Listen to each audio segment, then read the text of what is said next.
Assalamualaikum warahmatullahi wabarakatuh. Halo anak-anak, hari ini kita akan belajar tema 3 makanan sehat, subtema 1 bagaimana tubuh mengolah makanan, pembelajaran 5. Sebelum memulai pembelajaran, mari kita berdoa dahulu. Berdoa mulai. Berdoa selesai. Langsung saja kita mulai pembelajarannya ya.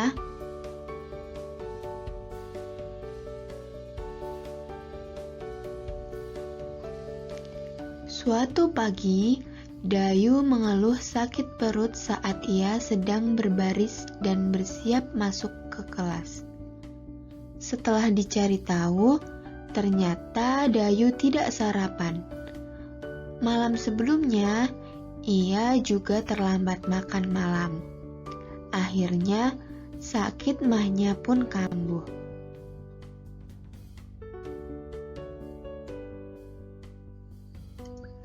Banyak orang berpikir bahwa penyakit mah hanya bisa diderita oleh orang dewasa. Ternyata anak-anak pun bisa terkena mah. Apa penyebabnya? Apakah gejala mah yang dialami anak-anak sama dengan yang dialami orang dewasa? Yuk kita simak pembelajaran selanjutnya.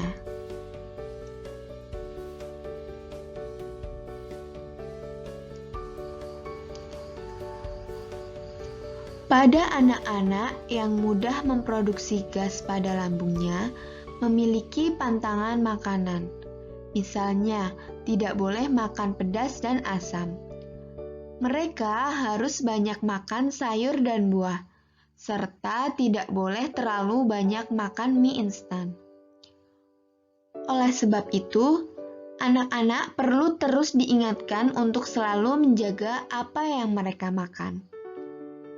Fungsi alat pencernaan kita adalah untuk memproses pemecahan makanan menjadi sari-sari makanan sehingga dapat digunakan oleh tubuh. Untuk mencerna makanan, diperlukan organ pencernaan. Bahan makanan yang kita makan tidak langsung diserap oleh sel-sel tubuh. Sebelum diserap, bahan makanan harus dicerna melalui proses pencernaan. Masih ingatkah kamu tentang pelajaran sistem pencernaan pada manusia?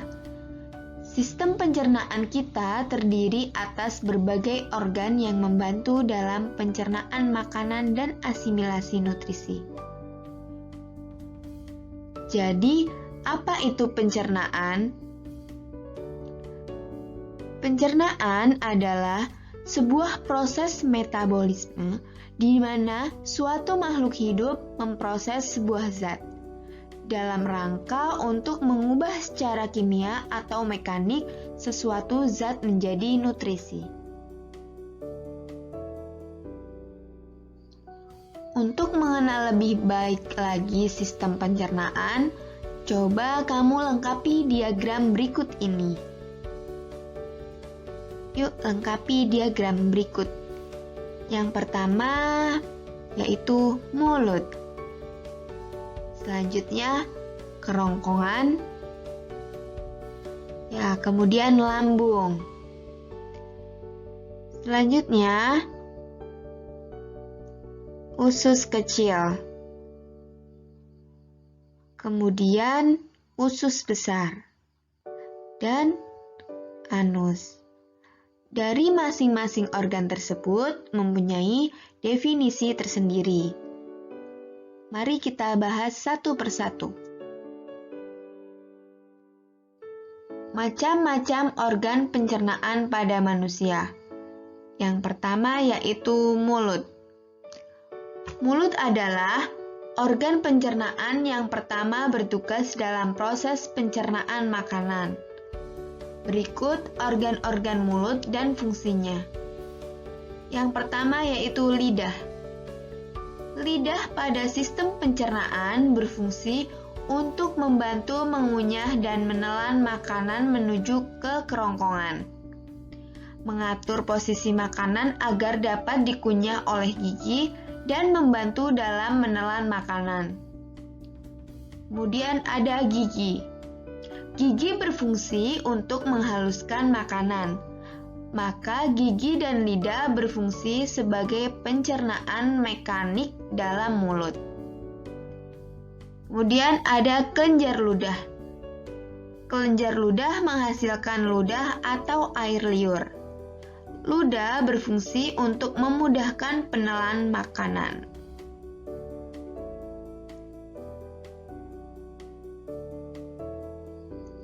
Yang kedua yaitu kerongkongan.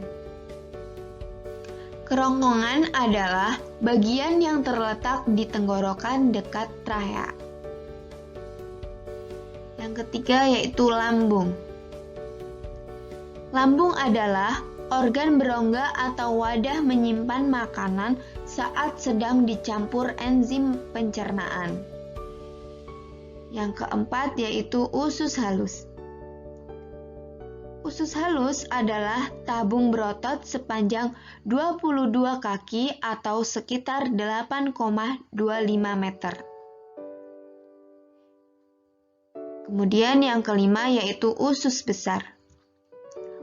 Usus besar adalah tabung berotot sepanjang kurang lebih 1,82 meter yang menghubungkan usus kecil ke rektum.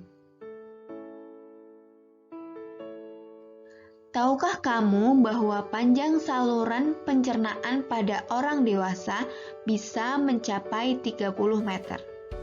Dengan mengetahui dan mengerti tentang sistem pencernaan dan proses pencernaan makanan, maka kamu dapat lebih memahami cara menjaganya agar tetap sehat.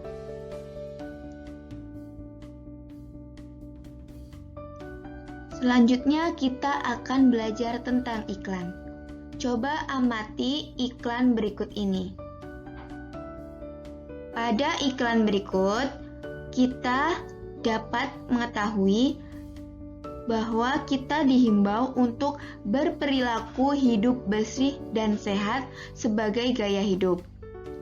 Ya, pada iklan tersebut ada gambar seseorang yang sedang melakukan olahraga, kemudian memeriksakan diri ketika sakit, menggosok gigi secara teratur, membersihkan lingkungan, makan makanan yang sehat dan bergizi, dan menguras bak mandi secara rutin.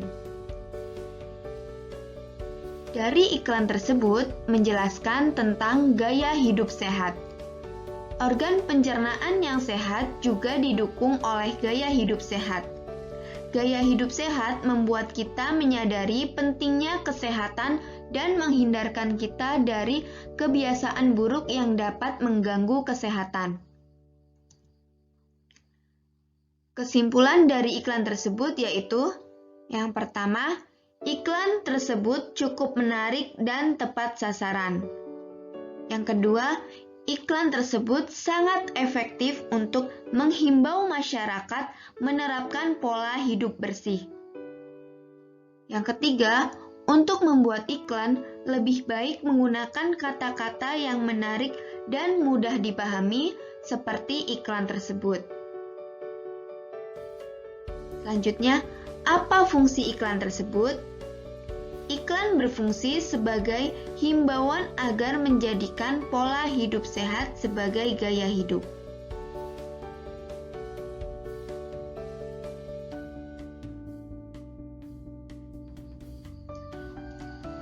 Iklan yang efektif mengandung hal-hal berikut ini.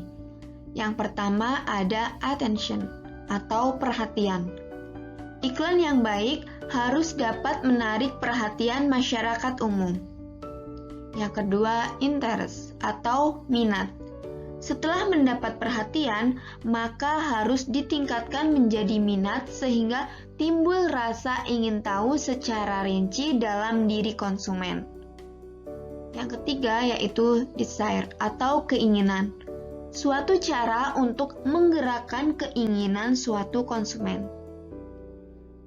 Yang keempat yaitu conviction atau rasa percaya.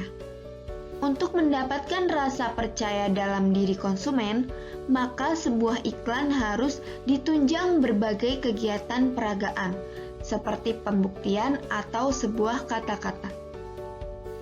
Yang kelima yaitu action atau tindakan.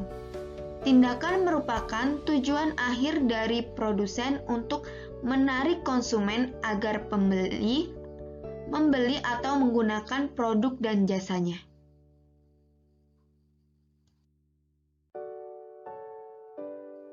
Pada pembelajaran sebelumnya, kalian sudah belajar bahwa bernyanyi bisa diiringi dengan alat musik sederhana. Apa sajakah yang dapat kita pergunakan sebagai alat pengiring musik sederhana? Ya, coba lihat benda-benda berikut ini. Berikut ini yaitu contoh alat musik ritmis sederhana dari benda-benda di sekitar kita. Yang pertama ada tempat pensil, kemudian pensil, kerikil, dan botol. Benda tersebut dapat digunakan sebagai alat pengiring musik.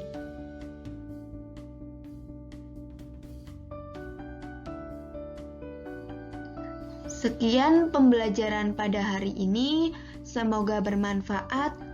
Wassalamualaikum warahmatullahi wabarakatuh.